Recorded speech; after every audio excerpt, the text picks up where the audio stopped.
때가 찼고 하나님의 나라가 가까웠으니 마지막에도 그 말씀을 하셨어요. 그러니까 예수님이 전하고 싶은 복음은 하나님의 나라, 천국 얘기입니다. 천당 얘기입니다. 바울도 마찬가지죠. 바울이 이태 동안 로마에서 복음 전했습니다. 아니, 이태 동안 로마에서뿐만 아니라 평생을 예수님 만난 다음에 복음 전하고 다녔습니다. 그런데 이 바울이 자기가 전한 복음에 대해서 아주 간단하게 설명하고 있는데, 사도행전 28장 마지막 장을 보면 바울이 이때 동안 로마에서 복음 전했는데 예수 그리스도와 및 하나님의 나라에 관하여 가르치되 금하는 사람이 없었더라. 그러니까 바울이 전한 복음은 빌립과 같은 복음이에요. 빌립 복음이나 바울 복음이나 예수 그리스도와 하나님의 나라, 그러니까 우리말로 말하면 예수, 천당, 이것이 복음이었다는 것이죠. 천국에 대한 이야기가 그렇게 중요합니다. 하나님께서 아들 예수를 이 땅에 보내신 이유도 우리 모두를 하나님의 나라 천국으로 초청하기 위하신 그런 하나님의 은혜, 하나님의 계획 아니었겠습니까? 성경은 천국 얘기를 우리에게 하고 싶어 하셔요. 예수님도 마찬가지로 천국에 대해서 우리에게 말씀하고 있습니다. 그러니까 오늘 성경의 청년이 내가 어떻게 하여야 영생을 얻을 수 있겠습니까? 라고 한 것은 사실은 천국에 대한 질문입니다. 그리고 이 청년과의 이야기를 통해서 예수님께서 후대를 살아가고 있는 우리들에게 하시고 싶은 얘기도 사실은 천국에 대한 이야기라고 할 수 있겠습니다. 그래서 오늘은 우리가 어떻게 하면 이 천국 같은 삶을 살 수 있을 것이냐, 거기에 대해서 우리가 함께 은혜를 나눠보고, 이 말씀을 마친 연후에는 여러분 모두가 쉽게 결단할 수 있는 그런 시간이 되실 수 있기를 바랍니다. 제가 왜 쉽게 결단할 수 있는이라고 말했냐면, 오늘 성경 본문을 여러분 저와 함께 읽었지만은 청년이 예수님과 대화를 나눕니다. 영생에 대해서, 천국에 대해서 대화를 나눕니다. 그런데 그 대화가 그렇게 길지 않았어요. 짧은 대화였습니다. 그런데 결론은 뭐냐면 청년이 그 얘기를 간단하게 듣고 근심하다가 돌아갔다. 이게 끝이에요. 그러니까 그 청년은 영생이 무엇인지 알게 되었는데 그것을 선택할 수 있는 용기가 없었다는 것입니다. 그래서 돌아갔다. 구원받았을까요? 모르겠습니다. 그건 제가 잘 모르겠습니다. 어쨌든 오늘 우리도 똑같은 질문을 예수님께 했으면 좋겠습니다. 주님, 어떻게 하면 영생을 얻을 수 있습니까? 주님, 어떻게 하면 천국 같은 인생을 살아갈 수 있겠습니까? 우리가 주님께 물어봤을 때 주님은 부자 청년에게 하신 말씀 그대로 우리에게 하실 거예요. 그렇다면 우리는 어떻게 결단해야 될까? 오늘 성경의 부자 청년은 근심하여 돌아갔지만 우리는 이 말씀을 듣고 기쁨으로 감사하면서 결단하고 이 성전을 떠나갈 수 있는 그런 저와 여러분 모두가 되실 수 있기를 주님의 이름으로 축복합니다. 먼저 우리가 선 이해가 필요합니다. 천국에 대한 이해가 필요한데요, 일반적으로 우리가 천국 그러면 언젠가 우리가 생물학적으로 다 끝나는 그 시점에 우리가 우리의 인생, 나그네 인생을 다 끝나고 나면 언젠가 이루어지는 하늘에서 우리가 말하는 그 높은 차원에서 이루어지는 그 나라가 하나님의 나라가 아닐까, 이렇게 생각합니다. 그런데 신학적으로는 그것보다 좀 복잡합니다. 많은 신학자들이 천국에 대해서 얘기할 때는 이렇게 얘기합니다. 이미와 아직의 긴장 관계에 놓여있는 개념, 이것이 하나님의 나라 천국이라고 그렇게 말하죠. 그러니까 아직에 대해서는 우리가 금방 이해할 수 있습니다. 그러니까 언젠가 예수님께서 이 땅에 오신다면 이 말이죠. 그건 아직 이루어지지 않은 것이니까. 그러니까 하나님의 나라는 아직 이루어지지 않았다. 언젠가 예수께서 이 땅에 재림하셔서 모든 죄와 악과 세상의 모든 사단의 권세를 다 심판하시고 무저갱에 그 사단의 권세를 집어넣고 문 뚜껑을 닫으시면 그때 이루어지는 것이 하나님의 나라? 우리 그렇게 일반적으로 하나님의 나라에서 좁은 의미로 그렇게만 생각하고 있는데 아니에요. 그렇지 않습니다. 그렇지 않습니다.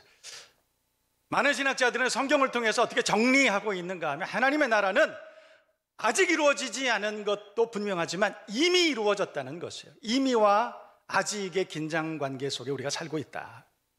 그러니까 하나님의 나라는 이미 이 땅에 이루어졌다라고 그렇게 말씀하시는 그 내용은 뭐냐면, 우리가 2000년 전에 날 위해서 이 땅에 오시고 십자가에 달려 죽으시고 부활하신 그분이 나의 그리스도라고 하는 사실을 믿게 된다면, 이 말이에요. 믿는다면, 우리가 마음으로 믿고 그것을 고백할 수만 있다면 그 순간부터 하나님의 나라는 이미 우리의 내면에, 우리의 생각 가운데, 우리의 삶 가운데 시작되었다, 이런 뜻이에요.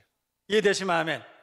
그러니까 하나님의 나라는 언젠가 이루어지는 것이 아니라 우리가 예수를 그리스도로 고백하는 그 시간에 이미 하나님의 나라는 우리 가운데 시작이 되었고, 그 나라는 예수께서 이 땅에 오시는 그날에 완성될 줄로 믿습니다. 그러니까 우리는 그 긴장 관계 속에 살고 있는 나그네, 순례자 같은 도를, 예수께서 진리시고 예수께서 생명이신 그것을 바라보고 도를 닦는 것처럼, 그 도를 닦는 것처럼 살아가는 그런 존재들이 우리가 지금 아닐까, 이런 생각을 해보게 됩니다. 저와 여러분 모두가 영생복락을 누리고 살아가는, 그리고 마침내 그 구원의 완성을 경험할 수 있는 하나님의 사람들, 믿음의 사람들 다 되시기를 주님의 이름으로 축복합니다. 그러니까 우리에게 구원은 시작됐지만 그 구원이 완성되는 그날까지 우리의 구원의 여정을 믿음으로 씩씩하게 걸어가야 되겠죠. 끝까지 40주 40년 하나님의 산 호렙을 향해서 엘리야가 달려간 것처럼 오늘날 우리도 믿음으로 견고하게 흔들리지 말고 주의 일에 더욱 힘쓰고 끝까지 완주할 수 있는 믿음의 사람들 다 돼야 할 줄로 믿습니다. 그런데 오늘 성경에 이 청년은 영생에 대해서 물어보고 천국에 대해서 물어봤는데, 그렇다면 어떻게, 중요한 것은 두 번째는 어떻게를 물어본 거예요.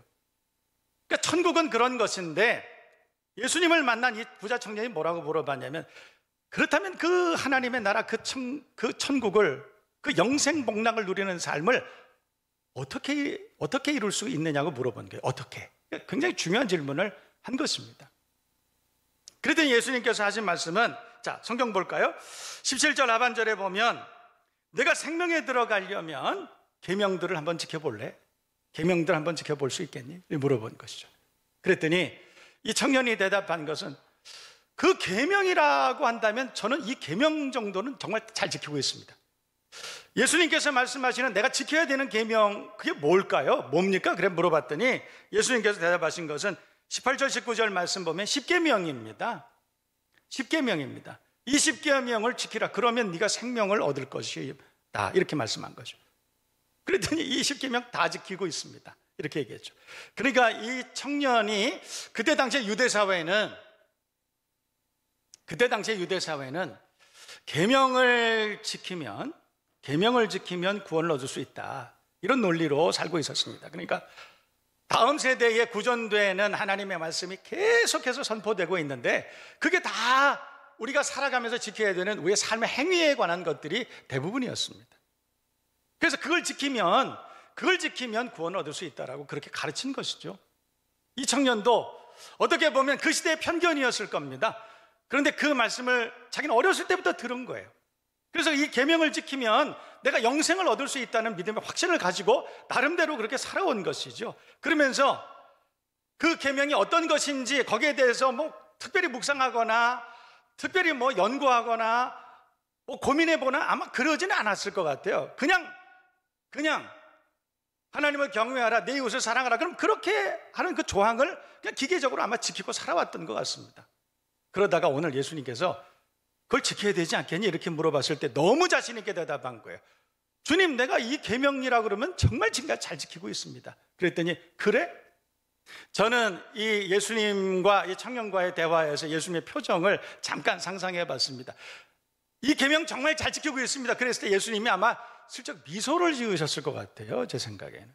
자, 이거 행간에 그 예수님의 모습이 잠깐 상상이 됐습니다. 자, 보실까요? 성경 말씀 보면 20절 말씀에 그 청년이 이르되 이 모든 것을 내가 지켜 싸운데 아직도 뭐가 부족합니까? 21절 괄호 열고 예수님께서 슬쩍 웃으시면서 가로 닫고 이 말이죠. 21절에 예수께서 이르시되 내가 온전하고자 할진대, 내가 온전하고자 한다면, 그러니까 진짜 네가 복음 이 계명 잘 지키고 정말 자신 있게 계명을 지킨다고 말할 수 있으려면 뭘 얘기했냐면 21절 말씀 보면 내 소유를 팔아 가난한 자들에게 주라.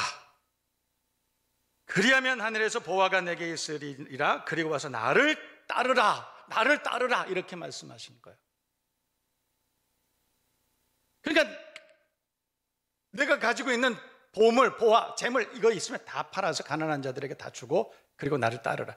예수님께서 천국 혹은 영생, 구원에 대해서 말씀하실 때는 비슷한 논리 구조가 하나 있습니다.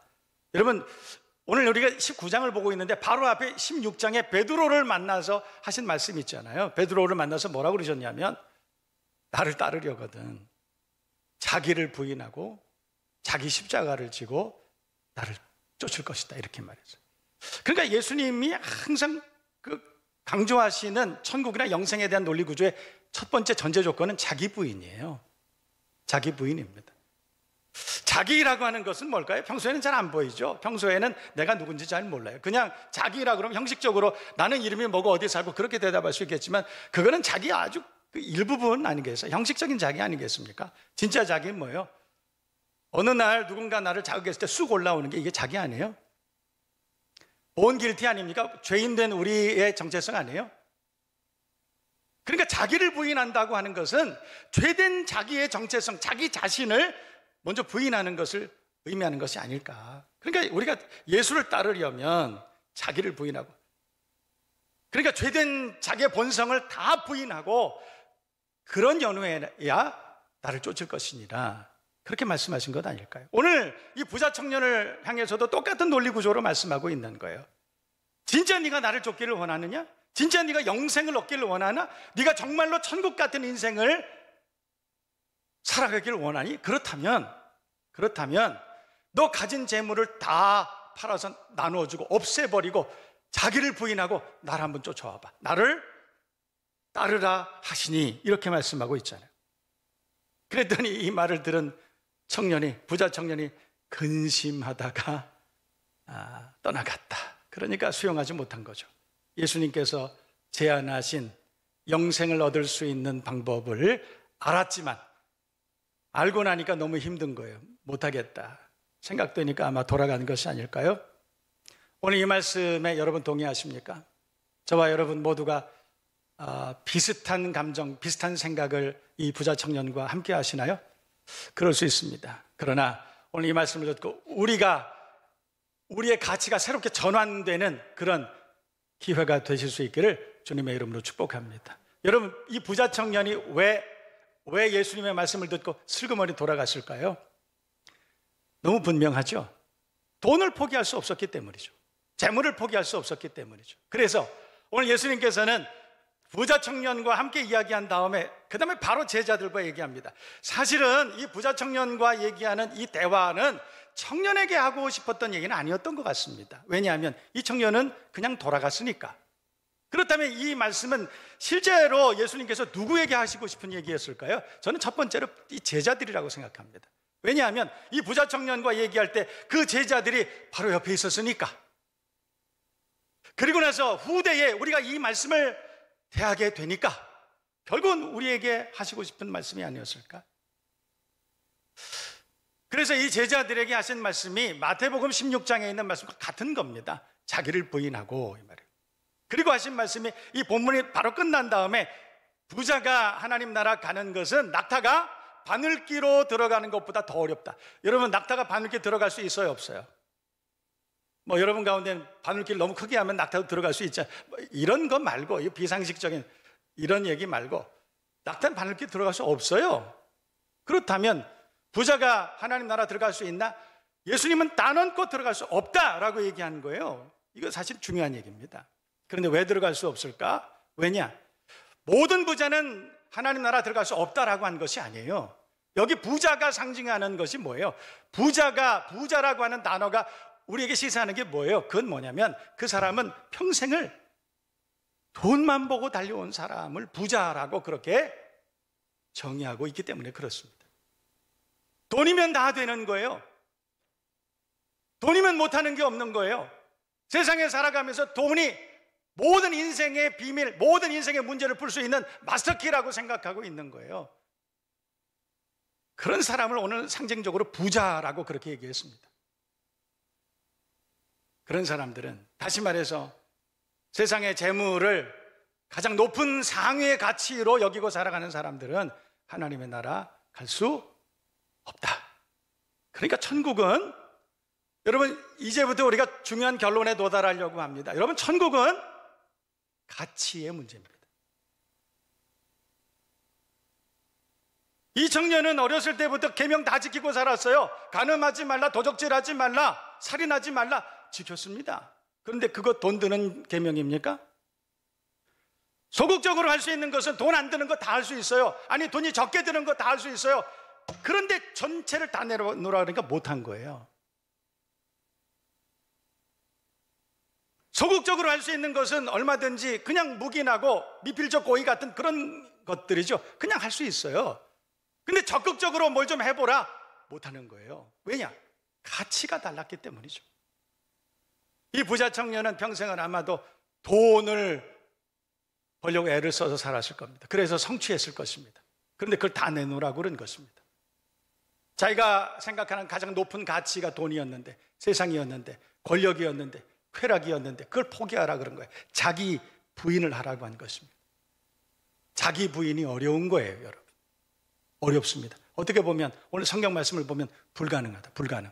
자기 부인은 불가능하다. 근데 오늘 예수님께서는 그걸 요구하신 것이요, 누구든지 나를 따르려거든 영생을 얻기를 희망한다면, 천국 같은 삶을 살아가기를 원한다면 자기 부인이 전제되어야 된다, 담보되어야 된다, 이렇게 말씀하신 것이죠.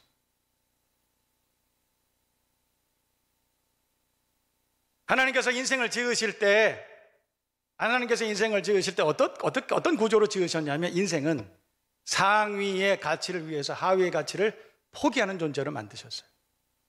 그러니까 처음에 하나님께서 인생을 지으실 때 하나님만이 가장 높은 가치라고 그렇게 가르치시고 그렇게 지으셨어요. 그래서 하나님만을 바라보고 살게 만드셨어요. 그런데 가치가 바뀐 거예요. 어느 날 하나님이 아닌 세상이 가장 높은 가치가 된 것입니다. 인생들에게. 그래서 그때까지는 가장 높은 가치, 상위의 가치가 하나님이었는데 바뀌었어요. 세상이, 돈이, 재물이, 쾌락이, 이게 가장 높은 가치가 된 것입니다. 그러니까 버린 거예요. 하나님이 하위의 가치가 돼버린 것입니다. 제가 그래서 가끔씩 재밌는 얘기합니다. 청년들이, 오늘도 우리 산부 예배에 등록하신 청년이 있는데 둘이서 너무 좋아, 너무 사랑해. 다음 주면 제가 또 어디 주례도 합니다. 너무 사랑할 거예요. 지금은 서로에게는 상대방이 최고의 가치예요. 가장 높은 가치예요. 그런데 살다 보면 아닌 것 같은데 그런 날이 와요. 그렇게 유혹받는 날이 옵니다. 흔들리는 날이 옵니다. 그럼 어느 날 갑자기 바꾸는 거예요. 가치 없어지는 거예요. 이제까지 내가 가장 높은 가치라고 여겼던 것이 어느 날 하찮은 가치가 돼버린, 하위의 가치가 돼버리는 거예요. 그럼 버리죠. 이게 인생이에요. 여러분, 우리가 세상이 가장 높은 상위의 가치가 돼 있는 상태로 살아가는 한 우리는 진정한 예수자인가 될 수 없다는 사실이에요. 우리가 여전히 세상 행복, 세상 부귀, 세상 명예가 가장 높은 가치라고 여기고 살아간다면 하나님을 가장 높은 가치로 여길 수 있는 건 불가능한 거예요. 베버리 쉐아는 개역 한글 찬송의 102장 보면 주 예수보다 더 귀한 것은 없네. 세상 부귀, 세상 명예, 세상 행복과 난 바꿀 수 없네. 그 고백이 뭐냐면 주님만이 나의 최고봉이십니다. 주님만이 나의 가장 높은 상위의 가치가 되십니다. 이 고백인 것입니다. 여러분, 우리가 하나님만이 나의 최고 가치라고 그렇게 고백할 때는 내가 절대 평안, 은혜, 기쁨, 감사가 넘칩니다. 세상을 살아가는 것이 그렇게 즐거울 수가 없고 주 예수와 동행하는 그 사실만 하더라도 우리는 눈물로 감격하고 살아갑니다. 그런데 어느 날 가치가 바뀌었어요. 부자 청년처럼 돈이 세상에 가장 높은 가치가 되고 명예, 권력이, 지식이 가장 높은 가치가 되고 자녀들이 가장 높은 가치가 되고 세상이 그렇게 되고 그때부터는 괴로움이 찾아오고 두려움이 찾아오고 우리 삶이 우울해지기 시작했어요. 그렇다는 거. 오늘 부자 청년이 예수님을 찾아온 것은 그래서 찾아온 것 아닐까요? 계명은 잘 지키고 있었지만 그러나 가장 큰 계명, 그 계명의 가장 담보가 되는 그거 첫째 되는 계명, 그 사랑이 담보되지 않은 하나님 사랑, 하나님 가장 높은 가치라고 말하는 하나님 사랑이 담보되지 않은 그 계명을 지키는 게 무슨 의미가 있겠습니까? 그래서 그는 삶이 클클한 거예요. 우리가 예수를 믿고 있다고 하면서도, 신앙생활을 한다고 하면서도 우리가 날마다 답답해하고 여전히 우리가 흔들리고 있고 여전히 우울하고 있다면 여러분의 가치를 한번 점검해 봐야 될 필요가 있지 않을까. 오늘 이 말씀을 듣고 내가 가장 높은 가치, 가장 상위의 가치로 여기고 살아가는 것이 뭔지 다시 한번 성찰해 볼 수 있는 기회가 될 수 있기를 주님의 이름으로 축복합니다. 예수만이. 바울은 사울이었던 시절에 잘 나갔습니다. 청년 검사였었죠. 그것도 부장 검사쯤 되지 않았을까요? 자기가 손을 뻗으면 얼마든지 자기가 원하는 걸 다 거머쥘 수 있는, 아마도 그런 위치에 살고 있었을 것입니다.